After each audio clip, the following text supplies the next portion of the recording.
guys, right? Brand new. Yeah, Mama. Brand new. Tell us about your feature. That's probably on Joe first, right? He's a participant. Well, we could actually have everybody. I don't need this. We can actually have everybody here tell us about it because everybody here knows us. You go first. What's the movie? I didn't know I was gonna be a part of this. Yeah. Hold next, please. Oh, it's a throwback to a '90s slasher, giallo comedy, horror, adult film. There's nudity, there's gore. Too much nudity, according to some We got reviewers. that in a review. Really? A few of them. It's Yeah. more gratuitous than the scene in My Bloody Valentine 3D, That's a positive. where the guys. girl's naked full frontal for 8 minutes. Right. So we did 10 minutes on ours. We did 10 minutes. We made sure to talk for it, Chief. The question was she running in a parking lot with a gun? No, she's walking through a hallway of a studio, and then she takes a shower. Okay. And, while she's at a wrap party for a movie they just shot called That's a Wrap. They're celebrating their wrap of their movie. Uh-huh. And the killer from the movie, someone dresses up like the killer and starts picking them off one at a time. Oh. And as to what always happens at wrap parties, somebody gets water spilled on them.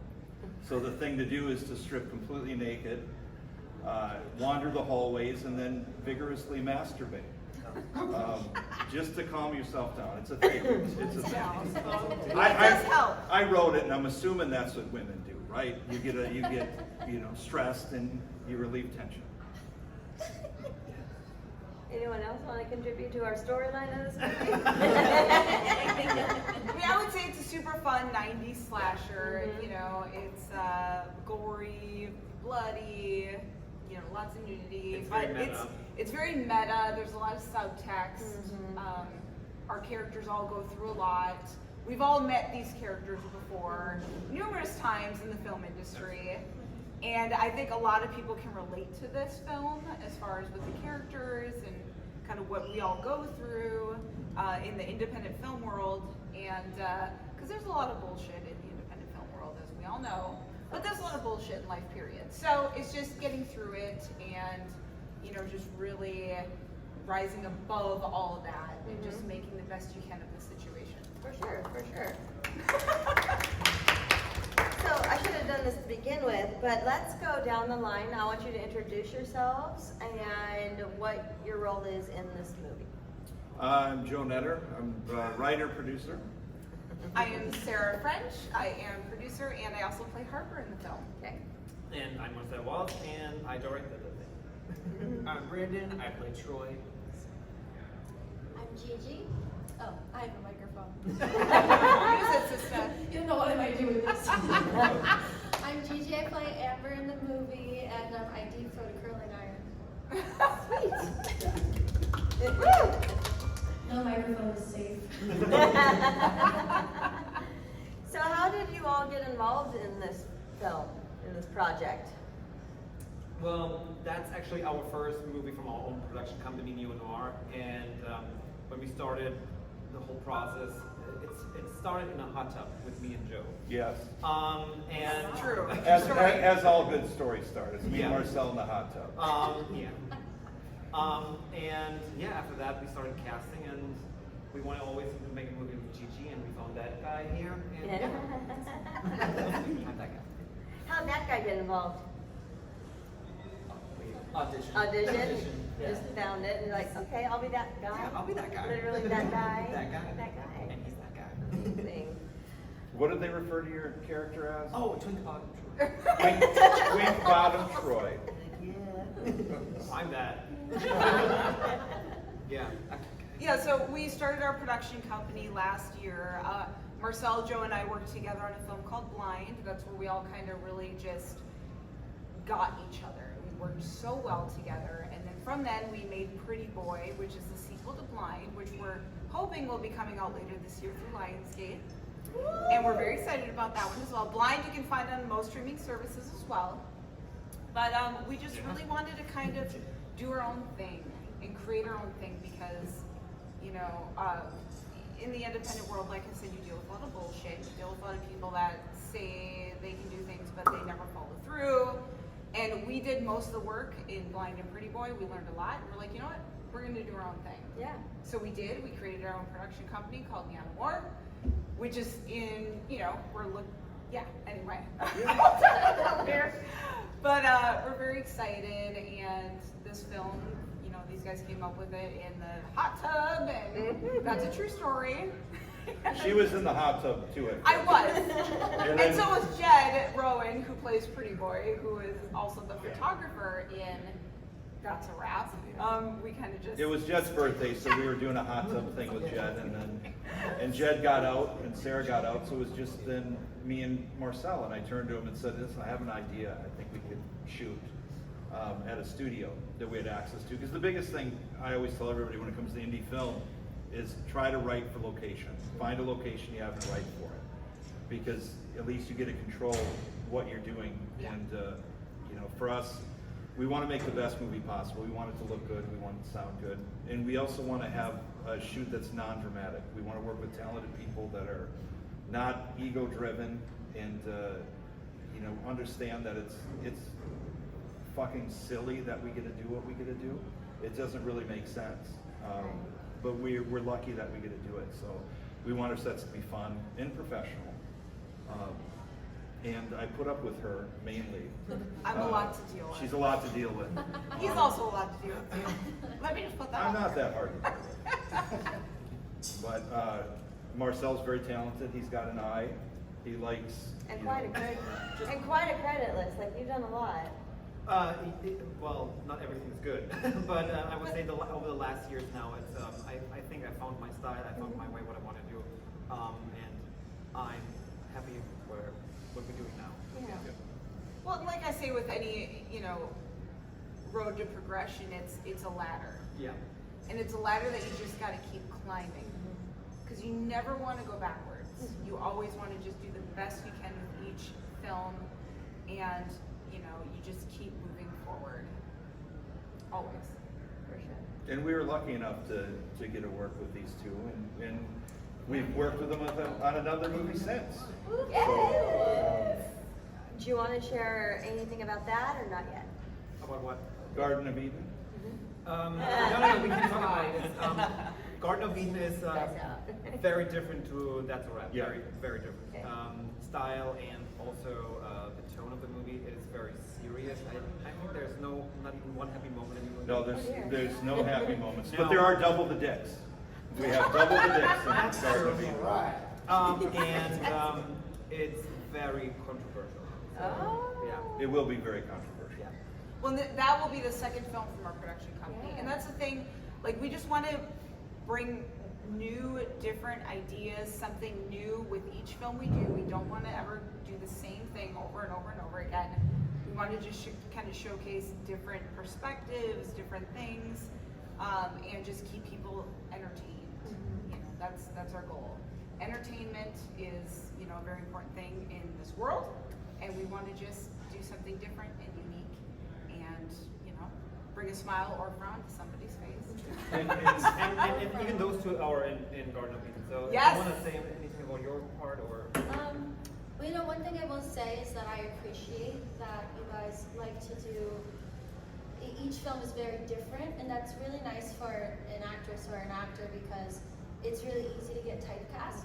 So I appreciate it when people allow me to do one thing and then they still think that's not what she can do. Let's see what else she can do, and that's one thing that you guys have allowed me to do. On Garden of Eden, I got to do probably one of the most intense scenes I've ever done in my film career so far, and I'm very grateful for it. And it's so different from Amber. It's so different, but they trusted me with it, and I think the way that we all collabed and created that scene together was really, really beautiful, and that's what these guys were Well, so you came special up for. with also very good ideas for that one particular scene, and it worked so well that showed us like, okay, she really put a lot of work in that role. So she knew, okay, that's something that that person would do, and I would do and all that. So it's, yeah, she did great. Well, I've always said that the greatest honor you can bestow upon an opportunity is to do the work. Yeah. And so as an artist, when you get your hands on good material, you gotta do the work and rise to the occasion. So I just appreciate you guys for letting me. Aw, we love you guys. Someone else take this. Yeah. So for Garden of Eden. Oh. Okay. No. I think I 100% agree with Gigi that being on like That's a Wrap and Garden of Eden with you guys, like the set, the crew, and everyone were like so welcoming. It was like so comfortable to just even walk in with. Even walk in the Garden of Eden, I wasn't like there was like no like, oh God, am I gonna do good, or what are these people gonna think, because they're so welcoming and everything. And then working on like the prosthetics that we use, especially for Garden of Eden, to just like be that character and just play with what is actually happening. It was like one of the funnest times I've ever done. So well, And that's let's Robert announce- Donovan. Let's That's announce not our over. director, Oh. and that's a wrap. Mason Maestro himself. Yeah. Mason would have all of the microphones. That's why God gave you two hands. What is So I it? can talk. And no feedback, that's cool. Right. Okay, hi. Robert, introduce yourself and tell us about your character. Yeah. I don't think those are these other. Hi, I'm Robert Donovan. I play the part of Maestro, Mason Maestro, who is the director of the movie within the movie. And has anybody seen this yet? It was released on Friday? Yeah. Oh, you have seen it, okay, good. Yeah. Then we have a wonderful point of reference. As you know, I'm a bit egotistical. Perhaps I'm my biggest fan. And so, pardon me, we progress as each of us die off one by one, nobody really knowing what's going on. Finally, I meet my demise. It's quickly shown, but it probably took quite a while for it to happen. Like, they probably needed a crane and a block and tackle and that sort of thing. Anyway, who hasn't seen it? We ain't no point of reference at all. No, I don't. We don't want to give away any spoilers I'm just in case. I'm just here doing my best, y'all. To be fair, it just came out like yesterday. It did. If I had more time, I would have done proper research. So we all, I think I speak for everybody when I say we all had a wonderful time shooting this. It was a ball, the cast was fantastic. Everybody got along. I think, unless. It's always a Unless plus. there's conversation behind my back. Oh, you were great, what an asshole. That would be very meta. Yeah, so, if there are any questions for me, please ask, because I can't possibly think of what they might be. Okay, so do we have any questions? 'Cause I can do this all day. Not yet? All right, I'll keep going then. I want to step away from That's a Wrap for a second. And can we just get to know you all individually, personally? I would love to know where your acting or writing or directing journey started in this field. What's your origin story in the craft? Start. Well, we'll start this. I have a microphone. Yeah. I started acting in 1979. That was when I got my SAG card and my first job on General Hospital as a cop. And then it was a long and winding road. And respect to Paul McCartney. I had a lot of detours along the way, and I neglected my training. So I've been playing catch up for basically the last 10 years. I've been studying with Kimberly Jensen for the last 5 years. I think she's made an improvement in my performance. At least it feels like it. And as of retiring from a regular job, which was driving limos for 15 years, in 2018, I have done, since then, I've done 17 motion pictures. And thank you for hiring me for this one. We had a ball. And I've got some more prospects coming up in the near future. So if you are an actor, study. Find different teachers. Study as much as you can. Find a play, a TV show, a student film, anything you can get your hands on so you can practice the theory and the philosophy that you're learning in class and practicing it over and over. I think, I can't remember the exact names, but a lot of people start older. I don't recommend that. Your stamina decreases considerably. You can't quite keep up to the old youngsters out there. And it's easier to break in when you're younger. You look good, you feel good, you got a lot of energy. If you develop talent that you have, you probably have a shot at this. And now, here's Gigi.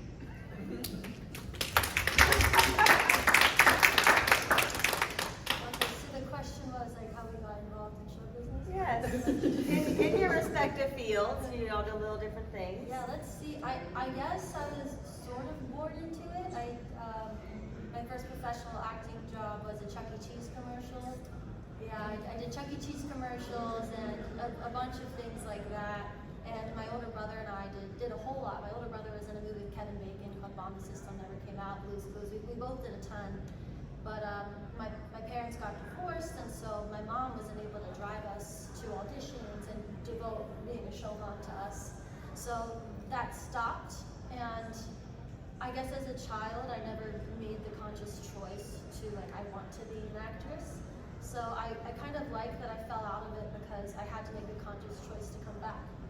And I just kind of found myself not fitting anywhere else. And one thing about this business is it's the place for misfits. And so I started, getting back into just voice lessons and acting classes and just finding a way, like a creative outlet. I just became obsessed and decided I had to pursue it, but was having a hard time wrapping my brain around that being a reality. So I did go to college for 3 days, and then I went, no. And I got up and I left, and long story short, I wanted to move to LA, I didn't have the money. I landed on a reality show where it was a competition show, and I won $250,000. And I used that to move to California and pursue a professional acting career 5 years ago. And I fell into the horror community pretty much immediately. I've always been drawn to horror movies and darkness. And even when I was doing Chuck E. Cheese commercials, my mom used to bribe us to go to these auditions by taking us to FAO Shorts, a huge toy store in New York. And I remember I really wanted this Barbie doll. It was a Bob Mackie Barbie doll. It was like $200, but it wasn't the blonde, what is it called in the Barbie movie, stereotypical Barbie. She looked like a vampire. I've been drawn to this darkness, but it never was dark to me, my whole life. I've just always been interested and inspired by it in some sort of way. So I fell into it and hit the ground running. And I auditioned for a project where I met Sam, and we've since started creating our own content, which has gotten us enough attention that it put me in the crossways of Sarah, who we did a movie called Dawn, and then I got involved with these guys, and we're all just going. That's it, I guess. Amazing.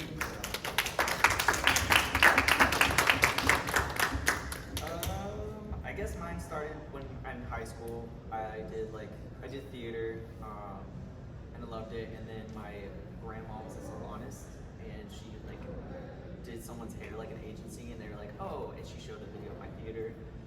Showed him that, and they're like, we'll sign him or have a conversation with him. And then this was back in Florida, and I met a guy named Michael Cushman who was a manager out here. He did showcases, and we did a showcase, went out to LA, and I got signed with another agency, so I had to come out here and move. Off the ground is pretty slow. I did one commercial, and it's just been really a pause, but then I started growing and realizing who I was, and did a couple things for YouTube series, and then I met Marcel and Sarah, and working on That's a Wrap and everything kind of pushed me to where I was I understand how I want to be and how I want to act, and I'm starting now to get that confidence to where I can do this, and there is no doubt. It's just gonna take time, but I have that better not is this gonna happen thought that we all have. So yeah, I'm getting there. Aw.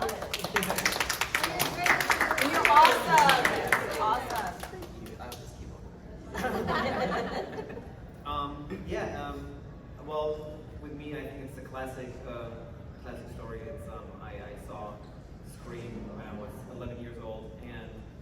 that I right from already when I saw it on for the commercials or the poster in the theater or whatever, or in magazines, I thought, oh, well, that's something. What is it? And then I was too young to go to the theater, but my mom rented the VHS. And that night, I don't know. Well, so anyway, that night something happened, and I totally remember the first time watching that movie, and I thought, okay, that's what I want to do. And the funny thing is, I started with writing, and I wanted to be a writer. But then after a while, I figured out, well, they don't get the attention they want. And It's true. He knows. No, but no, at one point I realized I can't write. So I started that, and I went to film school for directing and all that. And the thing is, in Germany, horror is not really a thing there. So, well, that was back in Germany, I have to say that. So, and they ask you, like the first day in the film school, so what do you want to do? Which kind of genre you want to do? And I told them, well, I want to do horror. And everyone's like, and my teacher even said, well, Marcel, you shouldn't do horror, that's like horror. I said, and my answer was, oh, so I make money with that. Good answer. But I realized then, because my short movies in that school was like horror based and all that, so, and it was always like a fight. And then I left the film school after like the first year, so I thought, okay, that would help me here, so I will get all the important stuff, the technical stuff and all that, and I do my own thing after.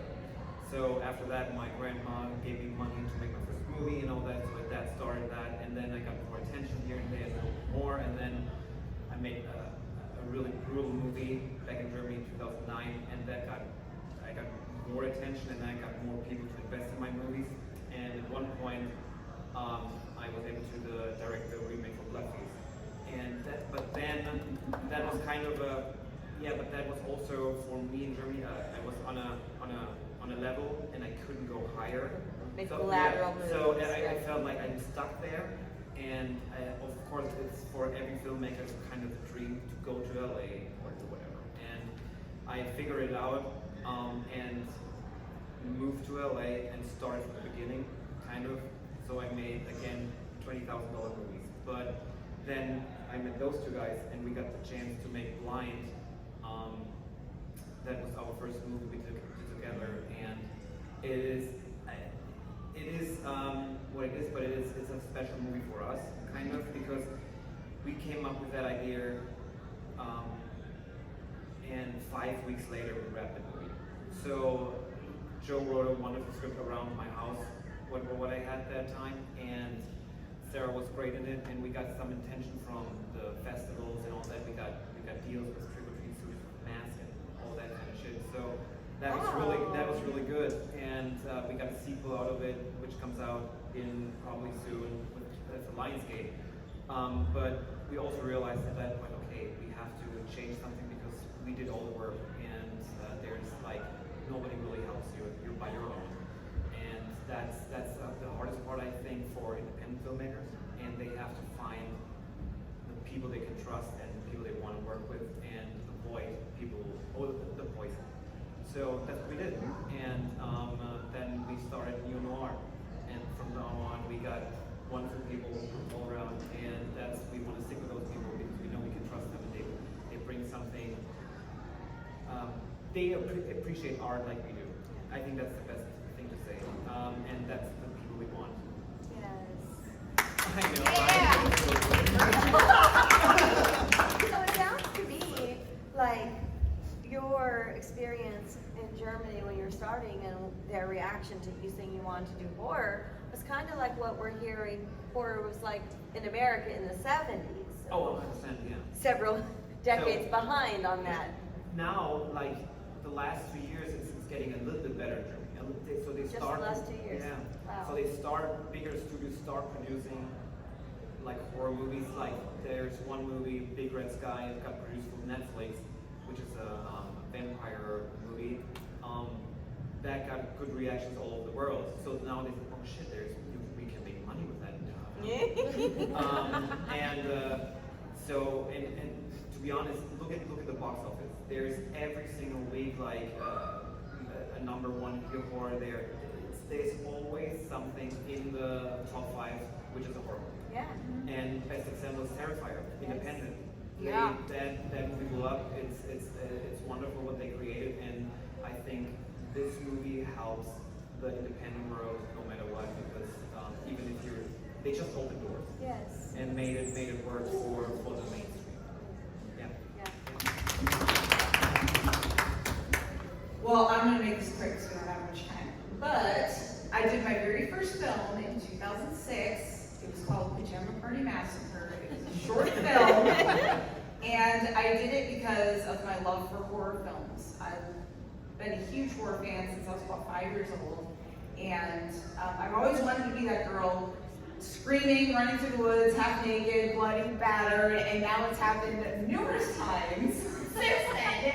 But in 2006, I looked up a forum back in the day, and there was a place casting for a girl that fit my demographics, and I met them for coffee, and they loved my attitude, and they hired me right on the spot. And that's where I met this guy. He wrote the film, and he also played the killer in it. Oh wow. And so that's where we started, was in 2006. That's where the roots started, and have grown so much since then. We didn't get together till, I would say, what was it, 2011? 2009. Oh yeah, Whatever. a few years later. August 13th, 2009. Isn't usually the woman that remembers this stuff?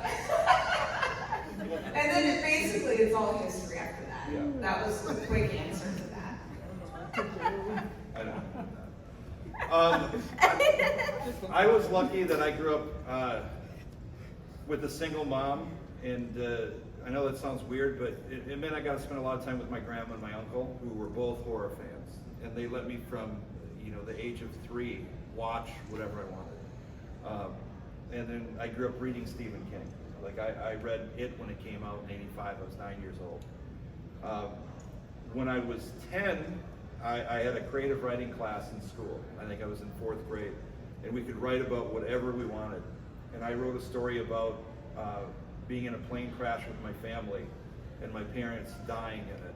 And then me and my brother ate my sister because we needed to eat. And then I got irritated by my brother, so I killed and ate my brother. And I thought it was funny. I thought it was humorous. Yeah. The school didn't think so. I got home, and my mom and my stepdad at the time were waiting for me and said, well, you need to start seeing a person for a while, but there's nothing going on. And then I killed and ate my brother. So it was a weird thing. So no, that got me thinking that, okay, I was a weird kid. Okay, I'm a weird adult, but I was a really weird kid. And I admit I'm a weird adult.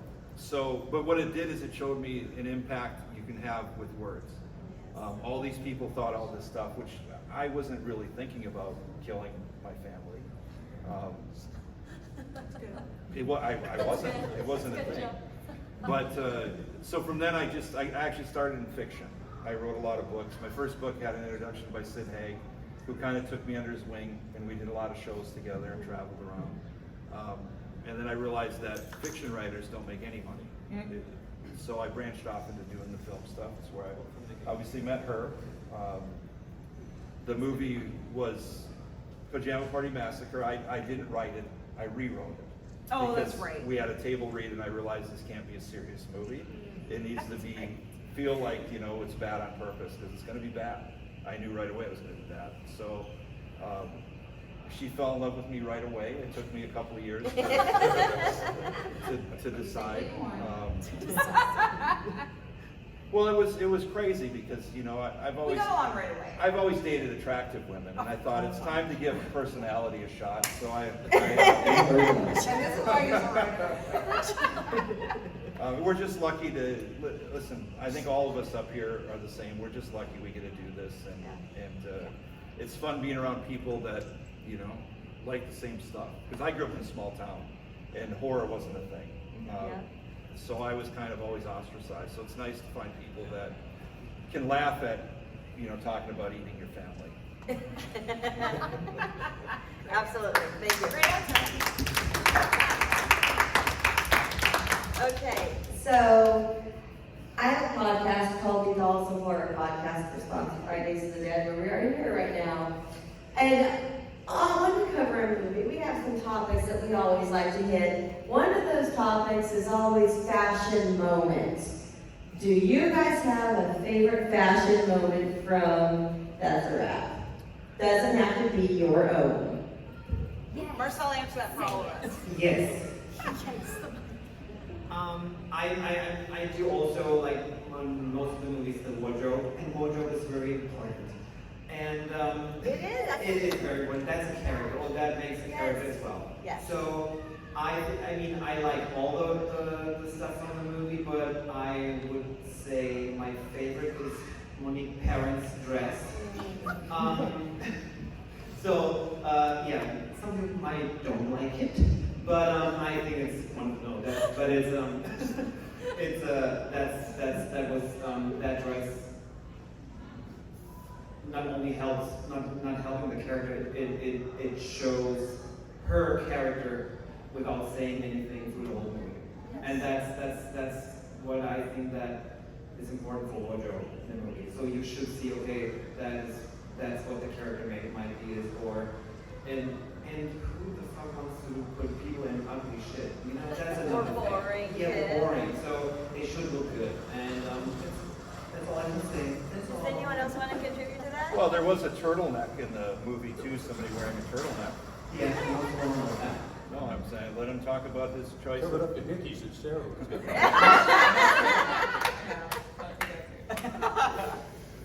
Yeah, we have a turtleneck, and I mean, does anyone? Oh, what we also have is this. Actually, to be honest, that Oh, nice. this is, he was wearing that shirt also in the movie, and it's from a super nice LA-based brand called Small Town Weirdo, and he's also in the movie. Okay. The guy who Yeah. did that wonderful shirt. That's what I was gonna say, but that's fine. You had one? Yeah, I don't think I need a microphone. We're familiar with each other, you can hear me. In the movie, I have a scene where I'm in my underwear. But this isn't just any underwear. It's dinosaur boxers with garters on my socks, which were picked out by Marcel, if I'm not mistaken. That was Joe actually. Well, that was, Yeah. Yeah. All right. you Well, picked It him was out. meant for your character. It for was sure. an excellent choice because we were in the process of going to see the fabulous trailer that I just cut for my wonderful motion picture, if I do say so myself, speaking as Mason Maestro.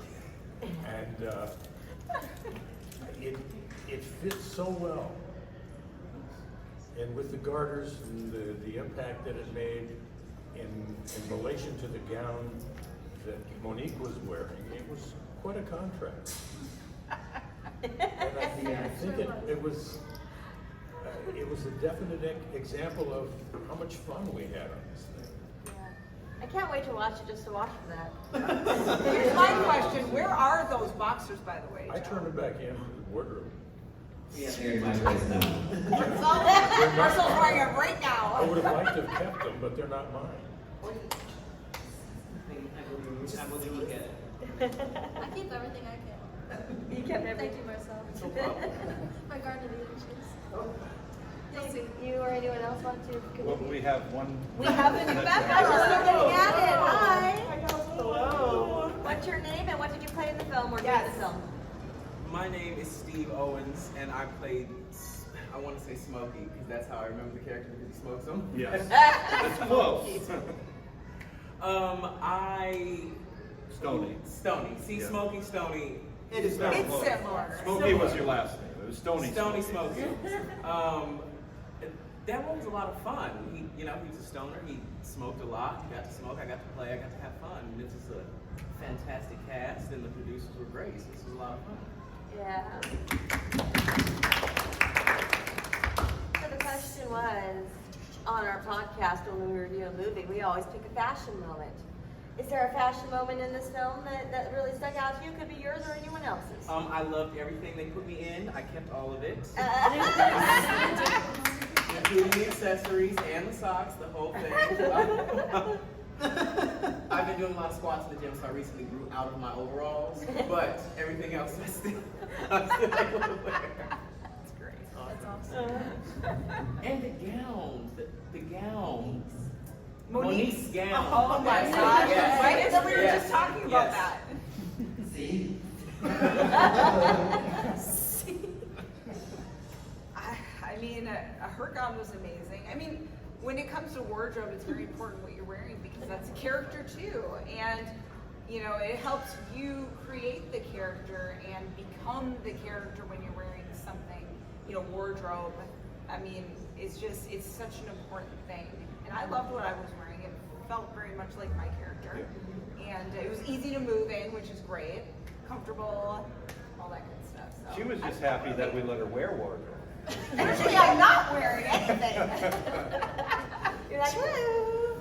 And that's the funny part about this film is Monique and I, we've done a lot of, you know, nudity in our career and things like that. So it was nice us not doing the nudity in this film, and that was very important to all of us in the story as well. Okay, so a few more questions. Going back to the film, of course. Well, first of all, where can we view it right now? It's so new. Where is it? It's out on all major platforms, Okay. iTunes, Amazon, Vudu, I mean everywhere, and yeah, you can rent it, buy it. Is it going to get a physical release anytime? Well, we're working on that, so, but because we are old school, and we like to have a Blu-ray, a DVD, and all that kind of Yes. stuff, so we're working on that. to Sign get me it, up. but right now, for sure, you should rent it, or buy it. Yes. I know. And I want It's- to we're take it getting out of the case and put it in the machine. I know. It's not the same. I not know. the We're same. getting there. Yeah. We're working towards that. The beauty of us having our own production company on this is when we signed our deals, we were able to carve out physical for ourselves. We get to keep it. So we're allowed to release physical on March 1st. Okay. So I would say March 1st you'll see So next DVDs year, and March Blu-rays. 1st. Yeah. March 1st, 2024. Yeah. We might start seeing some stuff coming out. And I can, I'm sure overseas you'll see all of it because they do Yeah. really good packages overseas. Oh, the amazing stuff. Yeah. Yeah. Wonderful. Steelbooks, all that. And who picked the cover art for your poster? 'Cause it's fantastic. Was that you? So who's in charge of the poster? Well, we had a cover designer, Rafael, and he's from Brazil, actually, and I found him through Instagram. Okay. You know, some amazing artworks, fan artworks, and we have two different ones, but Quiver, our digital company, chose this one. The main one we're using is the one that was made for the movie within the movie. Yeah. Yeah. Oh wow. Okay. And then they ended up liking that one.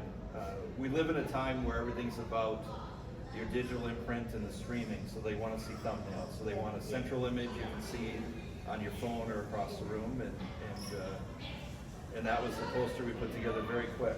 I took that picture on my cell phone in our living room with no makeup on. I make them on from the night before. My hair was curled Yeah. from the night before. I was like, just send a picture, close up. Okay. And then that's our Second day. poster artwork now. Yeah. I love second day eye makeup. It looks better than day You know one. what? in my opinion. I gotta say it does. It's And the hair good. too.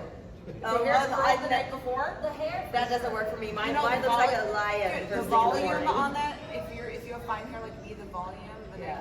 the night before, you're golden. So hair and eye makeup's like meatloaf. The second day is better. Yes. Gotta sit a minute.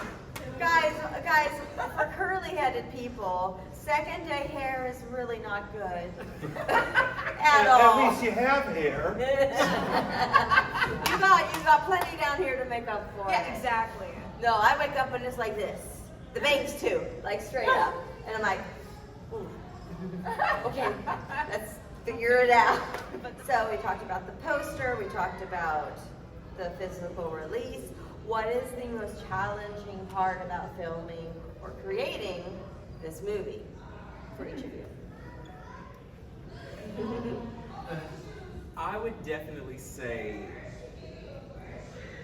getting in the headspace of the fact that like there's a killer about, like, and staying there, even though we were having a lot of fun when the camera stopped. Yeah. And when it was time to do it again, it's, we're all like, we're gonna be like murdered, so okay, let's get back into that space.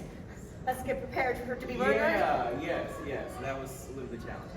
Yeah. I thought you were gonna say physically being able to hit somebody in the head with a severed cock. Because that was a difficult thing to get. Yeah, We tried doing that was inserts. amazing. And it It was sticks where you uneven. want to. That's a lot of work. And you don't want to hurt anybody. I practiced that at home. You need to before. be on point with that. Have you seen the movie yet? I have not seen Oh. the movie yet, so I do not know what this You're in actually for a looks like. treat. I cannot wait. We will show you later. It is. I cannot wait. No, he needs to watch the whole thing. show him the scene, Frenchie. Okay. Yeah. The scene in question, it gets a very good reaction. Yeah. Yeah. Very. A lot of great very reviews good. from it. Okay, Every good. single So review. Great job. Every Practice single paid off. review is Perfect. mentioning it, so they talk about it. Oh wow. We don't want to spoil it. You know, No what- Right, spoilers. exactly. you now know it involves a dick being thrown. So we don't. Do you guys, is it hard for you guys to watch yourselves on screen? Do you kind of just like steer away from it, or are you excited to see the final product and see yourself up there? It used to be. Yeah. How did that get better for you? It got better because I got better. Okay. Great answer. Wow. Yeah. Because I would watch and I'd see 10 different things I could have done differently. But I wasn't thinking in terms of dramatic structure. I was just thinking of things to change. And so I'll look back now and say, well, I could have been thinking this, or the relationship could have been different. Yeah. The things that I create for me, and it would have given more depth to the character. But I feel like a medical patient. I'm better now. Everything's all better now. So it's fun now. I'll still see things I'd like to change, but it's not this one after another. It's like get out of the business, you bum. I have problems sometimes. I think it's hard I think everyone's their own worst critic, and I think I often find myself going back to that moment feeling like I missed something that I could have done, or something that I could have expanded on, or a way I could have used a space. But at the end of the day though, as much as I take pride in my work and I take pride in the story and what is put on the screen, I really just like doing it. I really just like the process of it, and the way I just love storytelling, and I hope to God that it's good and that people connect with it, and the way that you ensure that is by connecting yourself with talented people that are on the same page as you. But for the most part, I just like doing it, and I hope it works out. Yeah. But that I don't like live to see myself on the screen. You know? Yeah, that's where I'm at. Yeah. I feel like I'm part narcissist and I love watching myself. Like we have a scene together, and in my thought I was like, oh, it's gonna be so cringe, and it was actually really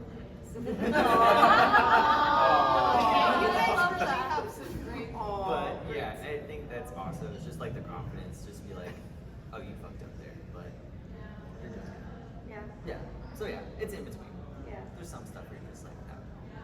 Well, the way I look at it is you trust the director, and if they are very happy with what you did, you need to trust that they got their vision, and that you understand that, you know, it's for you, but it's also for them, and it's for the movie as a whole. And if they're happy, you know what, I'm happy, because I trust that. Those are the people I want to work with, people I can trust, that trust me, and we can work together as a whole to make this a thing for all of us to be happy with. Yeah, for sure. Did you answer that question? I forgot. Do you like watching yourself, or you hate it?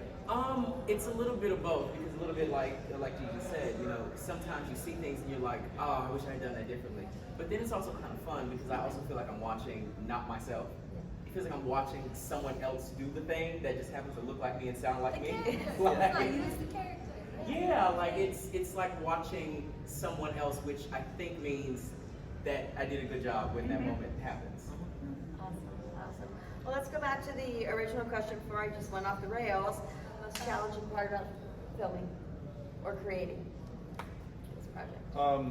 we had this discussion actually earlier. We went down and watched a wonderful short called Night Flirt, made by these talented people. And afterwards, we kind of discussed it's the pre-production and the post-production and the selling it and getting the money. Getting the money's the worst. Yeah.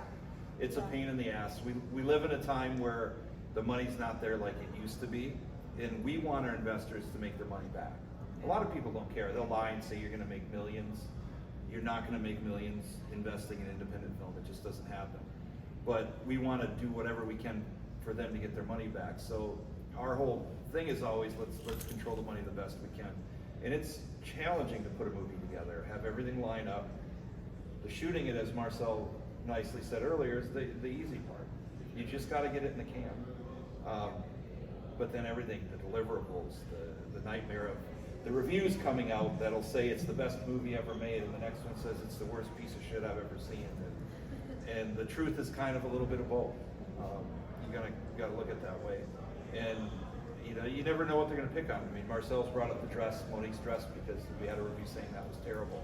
And that's a nitpicky thing people shouldn't bring up. So having a thick skin, but really the hardest thing about working in movies is the women you meet that you start dating, because it can just be an absolute nightmare, you know, where they're always in your ear saying, oh, I think you should do this differently, and no, I'm just kidding. You're fine. I mean, I would say for me, you know, along with what he says as far as the producing side is, you know, finding the right team.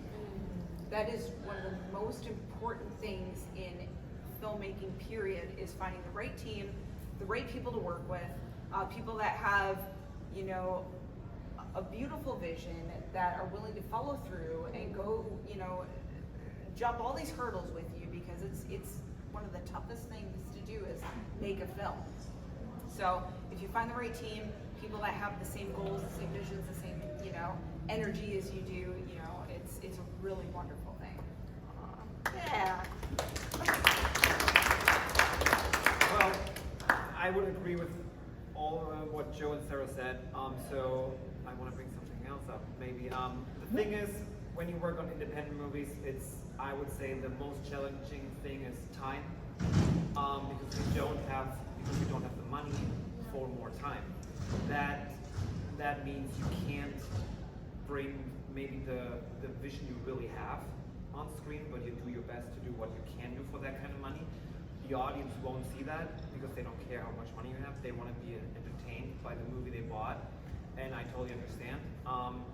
But as a filmmaker, that's probably the thing money and time is the worst thing you have to deal with on making a movie. Yeah. So, yeah. When you said something great after we wrapped That's a Wrap, having to do with money, that this was your first movie, and I'm speaking for him because I'm the writer and this is what I do. This is your first movie where having more money, you wouldn't have done anything different. Yeah. Well, that's true, but I mean, because you wrote the movie around a setting where there's nothing. I mean, maybe more cameras or whatever, or more time if you have more money. But there is really nothing I would have changed from the way the movie is. So maybe there's a better dress, or whatever. Or maybe not. The dress. And whatever, so it's maybe stuff like that, but at the end, I wouldn't have changed anything, and I think the movie's good how it is. As a horror fan, I would love it, and I'm not saying that because we are involved. I'm my biggest critic anyway, and I think the most stuff I did sucks, but that movie, No. It's true, but that movie I would just enjoy the movie to watch, and that's something I would love to see it, yeah. Oh. My first, most challenging. I know what that is. There was a scene that I was in, and it was a one shot. It was just. Oh shit, that's. Oh, what scene were we talking about? No, I wasn't. Okay, I'll get back to that question. But it was like CO2 tanks involved. And Oh, just yeah. You had one shot, and this was my first movie with them, so I was like, do not mess this up. So doing that whole scene and then like hearing them in the background going like, get up! And like, just Oh, like telling them what to do and stuff. I was like, You freaking killed oh, it. thank you, but it was stressful. Yeah, like, Always. Yeah, yeah. You know what? I think, you know, from the actor's perspective, I would say probably the same thing as Brandon, that it's, when it comes to special effects, it's not just your performance, it's, you know, the camera and the timing is important, and special effects, sometimes there's blood and there's gags, and sometimes the blood gag doesn't work, the performance is there, or then the blood gag did work, the performance wasn't there. So it's just making sure that you're on your mark, so you're not the reason the take didn't work. I think that is probably the most difficult thing, I guess, for me as an actress, like working in horror films, doing things like that. I think I'll go with that. In this particular movie, in my death scene, I wanted Joe Castro, who's doing the special effects. At one point, I'm not going to go into detail for those who haven't seen it. And so I thought, Joe, I can put blood, my head is back, I can put blood in the back of my throat and kind of ooze it out. And I realized it was kind of a bad idea, because when you have liquid in your mouth and you move your head back, it has a tendency to go down your throat. So I found a way to shut that valve off, still breathe through my nose. With something else in your mouth. Oh, yes. Well, Don't forget that.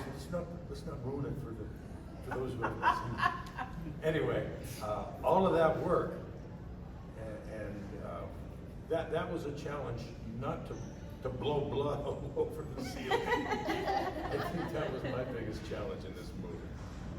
You know, I had not heard of this movie before 3 days ago. I am sorry. That's But, fine. but when somebody told me that Joe Castro is doing the effects, I was like, fucking sign me up. That guy is amazing. We talk about him all the time on the podcast. We just, for this summer holiday season, we just did Uncle Sam. Oh, nice. I know, right? Yeah. And so we just loved him so much. Of course, I did, because he was part of my childhood, Yeah. right? Yeah. Been watching his work since I was 8 years old. Aw. So, Wow. for 30-something years. So it was pretty amazing. And so when they told me that he did it, I'm in. I'm in. Okay, so to wrap us up, do you guys have anything else you want to share, anything at all about this movie to sort of like reel them in? I think that's all it is. I mean, the movie is bloody enough. The booty. The movie is bloody. It's gory, too gory, too much nudity, and I think there's a lot of talent in it. A horror fan should check it out. Okay. Definitely. That's all I can say. Do any of you want to contribute to this? The booty. A booty. movie. My booty is the booty. Is that it? I think that's it, yeah. Well, I'll All right. say, go All watch right. it now, post about it on your Instagram, tell your